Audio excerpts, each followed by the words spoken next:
पिछले कई सालों से वड़वाड़ा तालाब में मात्र देश के ही नहीं विदेशों से भी हजारों किलोमीटर का सफर तय कर पक्षी आकर डभोई के वड़वाड़ा तालाब के मेहमान बनते हैं।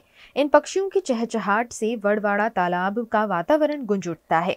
तालाब लगभग 10 किलोमीटर के घेरे में फैला हुआ है। यहाँ राजहंस, गाजहंस, सिंह पर, नीलशीर जैसे विविध पक्षी यूरोप, रसिया, साइबेरिया, हिमालय जैसे क्षेत्रों से आकर वड़वाड़ा के मेहमान बनते हैं। इस तालाब के छिछले इलाकों में पक्षी अधिक दिखाई देते हैं। पक्षियों को देखने के लिए यहाँ टावर भी खड़ा किया गया है। इन पक्षियों को देखने के लिए बड़ी संख्या में लोग यहाँ आ रहे हैं।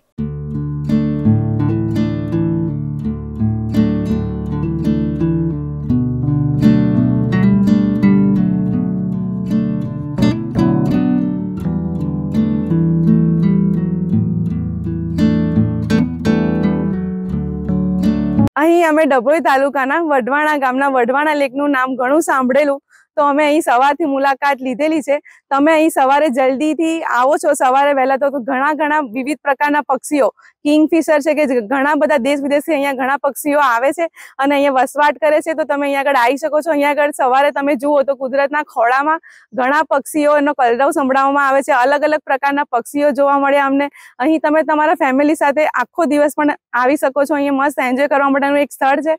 વઢવાણા પક્ષી સરોવર વડોદરા જિલ્લામાં જ નહીં પરંતુ ગુજરાતમાં ને સમગ્ર દેશ સાથે વિશ્વ વિખ્યાત પામ્યું છે। ત્યારે શિયાળાની શરૂઆત થઈ ચૂકી છે। દર વર્ષની જેમ પક્ષીઓનું આગમન થઈ ચૂક્યું છે।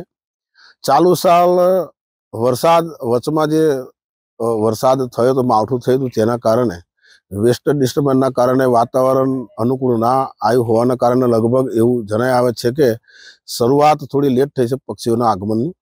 અત્યારે હજારોની સંખ્યામાં પક્ષીઓ આવી ચૂક્યા છે। જેમ જેમ ઉત્તરોત્તર ઠંડીનું પ્રમાણ વધશે તેમ તેમ પક્ષીઓની સંખ્યા તેમજ અલગ અલગ પીસીસ, અલગ અલગ જાતના પક્ષીઓ આવવાની વકી છે। અત્યારે હાલમાં રજાઓને લગભગ નાતાલ કે શનિ રવિની રજાઓને કારણે પક્ષી જોવા માટે, અહીંયા નિહાળવા માટે સ્કૂલના બાળકો, પક્ષીવિદો, પર્યાવરણ પ્રેમીઓ દરેકનો જમાવડો હોય છે અને અહીંયા અલગ અલગ પ્રકારના પક્ષીઓને જોઈ આનંદનો લાભ લે છે।